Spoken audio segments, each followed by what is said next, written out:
Money FM 89.3. Best of breakfast.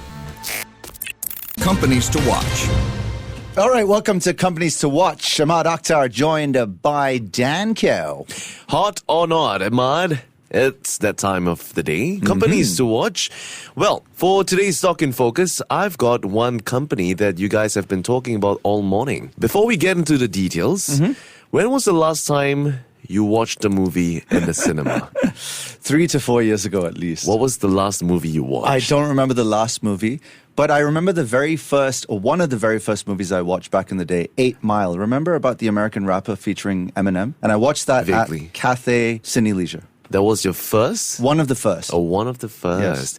Well, one of your first is my last cinema that I went to, actually. Okay. I went back, I think about 2 weeks ago to watch Demon Slayer. Okay. And I have to say, one thing I really like about Cathay Cineplexes is the popcorn that comes with it. Absolutely. Yeah, but the reason why we've decided to bring this stock to focus today is because we're seeing an end of an era for moviegoers in Singapore. So after more than 70 years, we're seeing Cathay Cineplexes shutting its doors for good. It's been a household name since the 1930s, but in recent years have been struggling to keep up, especially with the likes of emerging competitors like your live streaming platforms. So with, the pandemic, the rise of streaming, and finally mounting rental arrears at malls like Gem and Century Square, it's only a matter of time until they have to tap out. So one by one, the outlets closed, and now the entire chain is just gone. Now, to just paint a picture of how sad it is, well, there was no movie screenings as of Monday, 11:48 a.m. at all 4 cinema venues in Causeway Point, Downtown East, Century Square and Clementi outlets. And they officially ceased their operations yesterday after announcing that they will be entering a voluntary liquidation after talks with creditors had broken down and reported on the news. So what are your first initial reaction to news of another cinema chain just closing down? Well, I'm pretty sad about it, obviously, because Cathay has been pretty iconic, a household name in Singapore. That being said, 6 of them have closed in the last 3 years. Yeah. So with mm2 Asia, the parent company, owing landlords millions of dollars, I wasn't really surprised, but the closure caught apparently many patrons off guard. I was reading online at the Downtown East outlet at 5:40 p.m. People seen reading the closure notice said they had booked their tickets just a day earlier on the 31st. Oh, dear. And they were at the outlet to catch the 5:45 and 6 p.m. movie screenings. Oh, dear. Well, there we have it. I guess, yes, it certainly is quite a sad period for moviegoers. And this, comes on the back of MM2, who is the parent company of Cathay Cineplexes. And they have been making the headlines for all the wrong reasons. Just recently, according to its financial statement that was released on August 20, MM2 Asia's net loss for the second half had widened by more than 10 times, Emaad. Crazy. To $101.3 million from $8.7 million just a year ago period.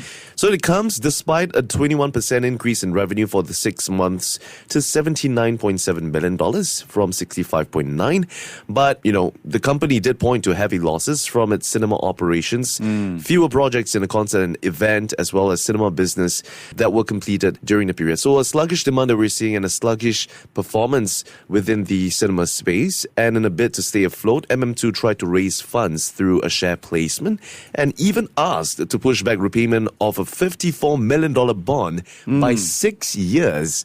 But it hasn't been enough. Landlords were owed millions, leading to one outlet closure after another, and now the final closure of Cathay Cineplexes. Yeah, to think that MM2 paid, I think it was $230 million to acquire Cathay back in 2017. Yeah. Sounds a bit like crazy, right? In hindsight, they probably would not have made this acquisition. And it was funded entirely through their own internal funds and borrowing, so probably put a greater constraint on their cash flows. Yeah, certainly so. And I think that has definitely put some pressure on their share price and how they have been faring in the past few years. If we look at how it's performed, as of today, we're seeing how its share price is trading at about 0.3 Singapore cents.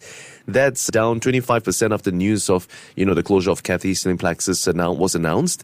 And year to date, down close to about 30% as well. So it doesn't seem like good news for them. They haven't exactly been showing much growth in their share prices. Yeah. And well, anyways, back to the story as to what has been, developing in the MM2 Asia's story of its liquidation of Cathay Cineplexes. It has already appointed a liquidator to wind up its cinema subsidiary. We're seeing, the likes of Luke Anthony Furler and Tan Kim Han of Quantuma. They have been appointed as a joint and several provisional liquidators of Cathay Cineplexes.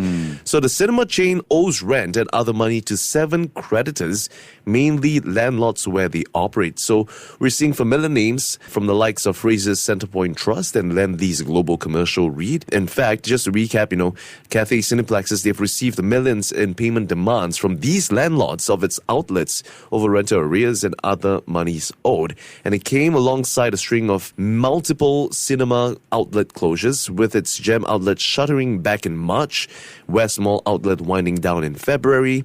And of course, in January, the cinema chain also received payment demands of around $2.7 million from the landlords of Century Square and Causeway Point outlets, both of which owned by FCT as well. No bueno. Yeah, I wanted to add something else. So I managed to catch a snippet of a TV interview of Melvin Ang, the MM2 Asia executive chairman, last night. And he actually said that people forget that shutting down cinemas costs money as well, because you have to fork out cash to retrofit the physical space, to return it to its original condition before handing it back to the landlords. So given they had to do that 6 times prior to the last foreclosures in a span of 3 years, would have added to their costs as well. Yeah, that's going to be a painful one for MM2 Asia, at least for this near term.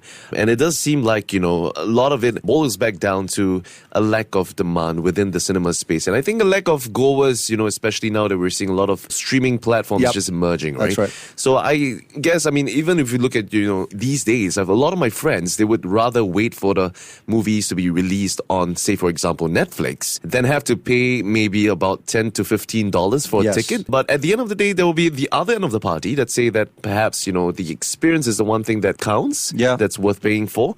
But it does seem like, this is certainly a landscape that has been struggling of late. And it doesn't seem like it might be alleviated anytime soon, because based on its outlook, MM2 Asia have said that the cinema segment faces pronounced challenges from the likes of attendance that has yet to be fully rebounded following pandemic-driven disruptions with competition from streaming platforms and tight operating margins placing pressure on profitability. And it did add that this is compounded by rising operational costs and evolving audience behaviors. That is certainly making sustained recovery in the cinema business an uphill battle and prompting consideration of restructuring, mergers, or just divestiture. Yeah, I think the one silver lining that emerges from this from M2 Asia, once the dust settles, once things are a bit clearer, is that maybe they can double down on their concerts and events vertical, because that has been a huge driver of revenue, probably the biggest one. Fundamentally as well, yeah. Yeah, especially with big name concerts across Asia. So thankfully the cinema business wasn't their biggest cash cow. Yeah, certainly. And it does seem like, if anything, the cinema business was the one that was pulling much of their profits down as well. Exactly. So, I guess over time, if they're able to tide through these turbulent times, this might certainly prove to be a resilient business after all. But it remains to be seen. And, as of now, I suppose my verdict for MM2 Asia has got to be goodbye for now. It's a nod. Yeah. I'm going to have to side with you as well, Ryan. Dan. Okay. Because I just looked Ryan in the eyes, so I confused the two of you for a second. Audrey Akhtar. Oh, sorry, Emaad Akhtar. Okay, and that would pretty much do it for our Stock in Focus for today, MM2 Asia. All right, Emaad, here's some fun facts about MM2 Asia. Did you know that they became the first local film production company to be listed on the Singapore Exchange's Catalyst Board? Now, the company issued 37.4 million shares at an offer price of about 25 cents each. That valued the company at $51.8 million. That was back then. But today, it does seem like it's a completely different picture, unfortunately. The company is also renowned for producing popular local films. Can you name one of them? No. A Boys to Men series. Do you recognize A Boys to Men? I do. The Lion Men? The Lion Men, yes. And Long Time Ago. Excelente. All right. So, why should you never go to a cinema to watch a film about truck drivers? Why? Tell me. There are too many trailers. Very good. What starts with P, ends with ORN, and plays a major role in the film industry?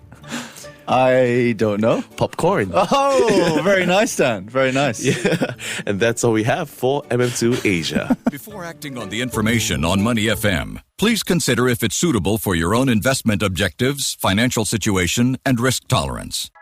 To listen to more great interviews, download our podcasts at audio.sg or download the audio app. That's AWEDIO, audio at the App Store and Google Play.